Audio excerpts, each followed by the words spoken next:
मैं तो इसमें गलती नहीं कर पाई, ये वाजा कर रही है पब्लिक कोई कंफ्यूजन करो ना को कि जमीर भाई का इसमें हाथ है, रहीम खान साहब का इसमें हाथ है या हज कमेटी के मेंबरान का इसमें कोई हाथ नहीं है। इन्हों अनजान है, इसके वास्ते हमें तुमने जानकारी दे रही। अगले हम कोई भी हाजियों को हमारी बिल्डिंग में हमें बोल रही दूसरे चंद बिल्डिंगों में तकलीफ है, उनको तकलीफ नहीं होना पड़को, इसे इंडियन एम्बेसी को बात करके इसे क्लियर करो। कर्नाटक और आंध्र प्रदेश और मुख्तलिफ रियासतों के आजमीन मक्का मुकर्रमा में बिल्डिंग नंबर 377 में मुश्किलात का सामना कर रहे हैं। इस ताल्लुक से आजमीन, जिनमें बेंगलुरु के एडवोकेट सिराज भी शामिल हैं, उन्होंने एक नया वीडियो जारी किया है। उसमें उन्होंने कहा है कि अगर बिल्डिंग नहीं बदला गया तो वो कोर्ट में इस ताल्लुक से हज कमेटी ऑफ इंडिया पर केस करेंगे। उन्होंने ये भी कहा कि कर्नाटक हज कमेटी का इसमें गलती नहीं है। उन्होंने कहा है कि हज कमेटी ऑफ इंडिया की ये जिम्मेदारी थी, उन्होंने जिम्मेदारी ठीक से नहीं निभाई है। उन्होंने ये भी कहा है कि ज़मीर अहमद खान, रियासती वजीर और रहीम खान ने कोशिश की, उन्हें बिल्डिंग बदलवाने के लिए लेटर लिखा गया, लेकिन अब तक इन्हें कोई राहत नहीं मिली है। उन्होंने कहा है कि वो कोशिश करेंगे और हज मुकम्मल होने के बाद उस ताल्लुक से वो कानूनी कार्रवाई करने के ताल्लुक से भी सोचेंगे। अस्सलाम वालेकुम रहमतुल्लाहि व बरकातुहू। हम लोग यहाँ पे 17 नंबर की फ्लाइट से जो हज के लिए आए थे कर्नाटक हाईकॉम से, तो यहाँ पे हम लोग मंगलूर के साथ आए हैं, बेंगलुरु के हैं, सब मुख्तलिफ जगहों से हैं। तो पिछली 2 वीडियोस हमने बनाए कि ये बिल्डिंग नंबर 377 में प्रॉब्लम्स है बोल के, और भी हमारे ग्रुप्स में आ रहे हैं कि बिल्डिंग नंबर 314 भी कुछ प्रॉब्लम है। यहाँ पे ये वीडियो बनाने का मकसद क्या है, किसी को बदनाम करना नहीं, किसी को इल्जाम देना नहीं है, कुछ प्रॉब्लम नहीं। जो असल में जो हाजिस यहाँ पे प्रॉब्लम फेस कर रहे हैं, ये हर साल फेस करती है, हर साल यहाँ पे हाजिस फेस करती है, लेकिन कोई जबान से बोलता नहीं। यहाँ पे जब जब हमारी नजर में आया तो हमें भी अगर ये बारे में अगर इश्यू नहीं उठाया बोले तो ये हर साल कंटिन्यू होता है। तो यहाँ पे मेन प्रॉब्लम्स क्या कर बोले तो ये जो रूम्स में जो कंजेस्टेड रूम्स है, कंजेशन करके 4 जनों को 4 बेड डालने की जगह 8 बेड्स डालते हैं, 8 बेड्स डालते हैं। तो अभी यहाँ पे एक सवाल क्या उठता है, ये किसका प्रॉब्लम, कौन करे ये प्रॉब्लम होके? ये ना तो हज कमेटी ऑफ कर्नाटका का प्रॉब्लम है, ये ना तो दूसरों का प्रॉब्लम है। ये आपको ये जिम्मेदारी थी या हज कमेटी ऑफ इंडिया की, जो दिल्ली और मुंबई में जो ऑफिस है। तो वहां पे क्या होता है, ये प्रोसेस कैसा होता है बोले तो यहाँ पे जब हज कमेटी ऑफ इंडिया से यहाँ पे जिद्दा की एम्बेसी को एप्लीकेशन आते हैं वीजा अलॉट करने के लिए, कितने हाजी आना बोल के, जैसा कि 1,40,000 इंडिया से हाजी आए इधर, तो उन लोगों को एक कैटेगरी ए, कैटेगरी बी करके होटल्स रहते हैं। ये जो पुराने होटल्स रहते हैं, ये पुराने होटल्स को क्या करते हैं, जैसा कि म्यूनसिपालिटीज, बीबीएमपी जो हमारे यहाँ पे हमारे शहरों में, स्टेट्स में होते हैं, हमारे सिटीज में होते हैं, ऐसे यहाँ की म्यूनसिपालिटी क्या करते हैं, होटल का लाइसेंस लेके होटल अच्छी है या बुरी है नहीं देखते, उसको अप्रूव कर देते हैं। जैसा ही वो अप्रूव होता है, यहाँ पे लोकल पुलिस स्टेशन में सभी जाके आता है, तो लोकल पुलिस स्टेशन वेरीफाई करके उसको कोई होटलों को रिजेक्ट करती है, कोई होटलों को पास करती है।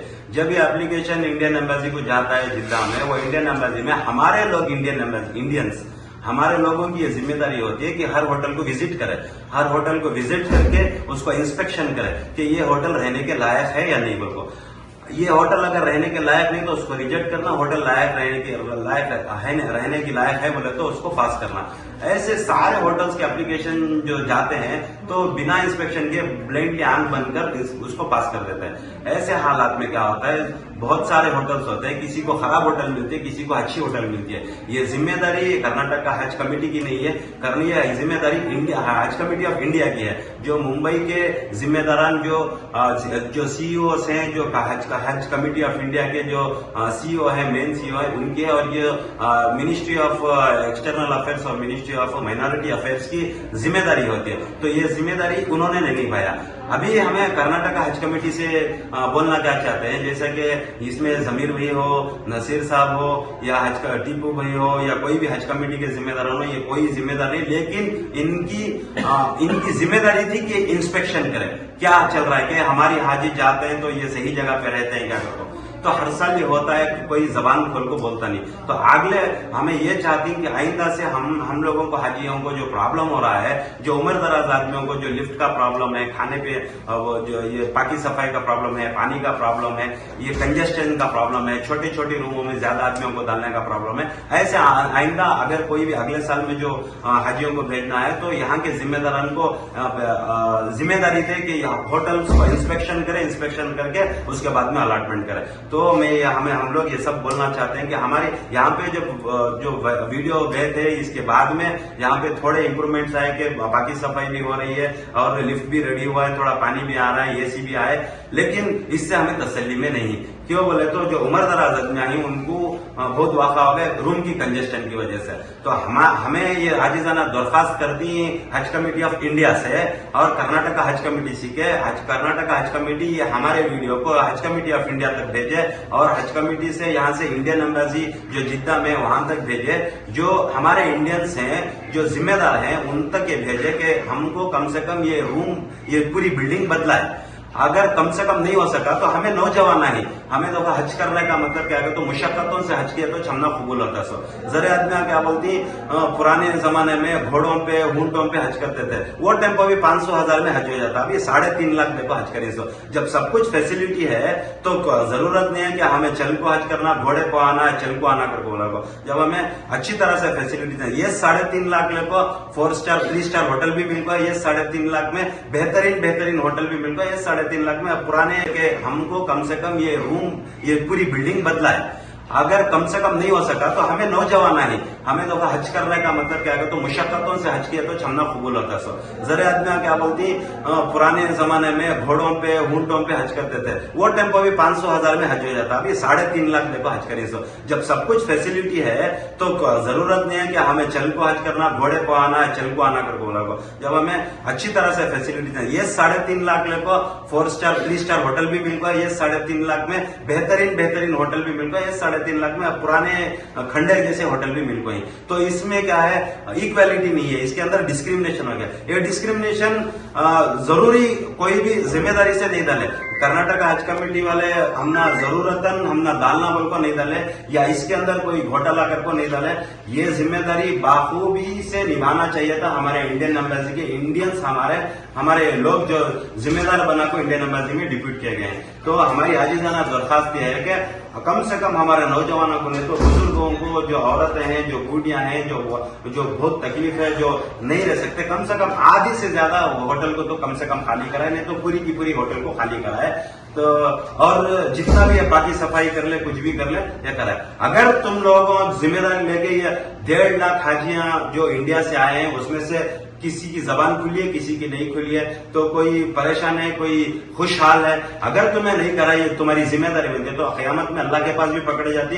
अगर नहीं करा तो हज करने के बाद में मैं सिराजुद्दीन अहमद एडवोकेट यहाँ से बैठ के, हज होने के बाद में यहाँ से बैठ के रिट पिटीशन डाल के, हाईकोर्ट ऑफ कर्नाटका में रिट पिटीशन डाल के, कर्नाटक हज कमेटी को पार्टी बना के, यूनियन ऑफ इंडिया को पार्टी बना के, हज कमेटी ऑफ इंडिया को पार्टी बना के, सबको भी पार्टी बना के सबका कंपनसेशन दूंगा। अगर कोई बीमार पड़ा, अगर किसी की सबसे बड़ी प्रॉब्लम क्या है बोले तो यहाँ पे मक्खून काटने की वजह से एहराम की हालत में अगर खुजा है तो एक दम देना पड़ता है, तो हाजियों को तकलीफ होती है। अगर गलीजागी में, परेशानी में, धूप, कोई एक बिल्डिंग में सुबह से लेकर अब तक करंट नहीं है, तो एसी नहीं है, गर्मी के सीजन में बहुत गर्मी होती है सऊदीया में, तो यहाँ पे गर्मी में बिना एसी के, बिना फैन के, बिना करंट के कैसे बर्दाश्त करें।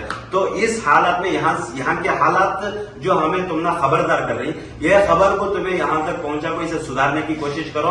आइंदा साल कोई भी हाजियों को भेजे तो इसे बेहतरीन से बेहतरीन करने के लिए तुम्हें स्टेप्स उठाओ। तो हमें वक्फ मिनिस्टर जमीर अहमद खान साहब से और रहीम खान साहब से जो हज मिनिस्टर हैं उनसे दरखास्त है कि ये तुम्हारी जिम्मेदारी है।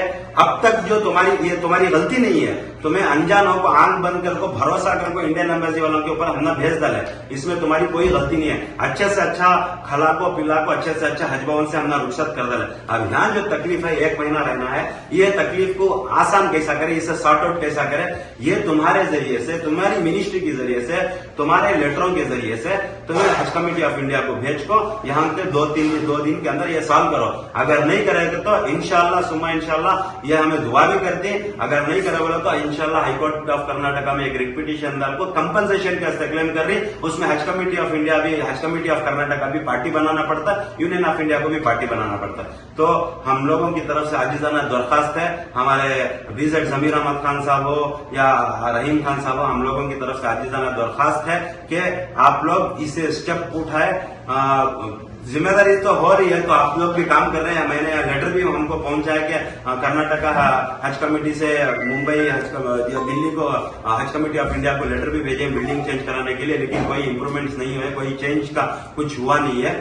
तो ये चीज हमें तुम्हारे तक पहुंचा पाई, तुम्हारे हाथ से हुआ तो इंशाल्लाह करो। तुम्हें तो इसमें गलती नहीं कर पाई, ये वादा कर रही है पब्लिक कोई कंफ्यूजन करो ना को कि जमीर भाई का इसमें हाथ है, रहीम खान साहब का इसमें हाथ है या हज कमेटी के मेंबरान का इसमें कोई हाथ नहीं है। इन्हों अनजान है, इसके वास्ते हमें तुमने जानकारी दे रही। अगले हम कोई भी हाजियों को हमारी बिल्डिंग में हमें बोल रही, दूसरे चंद बिल्डिंगों में तकलीफ है, उनको तकलीफ नहीं होना बल्कि इसे इंडियन एम्बेसी को बात करके इसे क्लियर करो। अगर नहीं करे तो इंशाल्लाह हमें केस को कंपनसेशन लेती।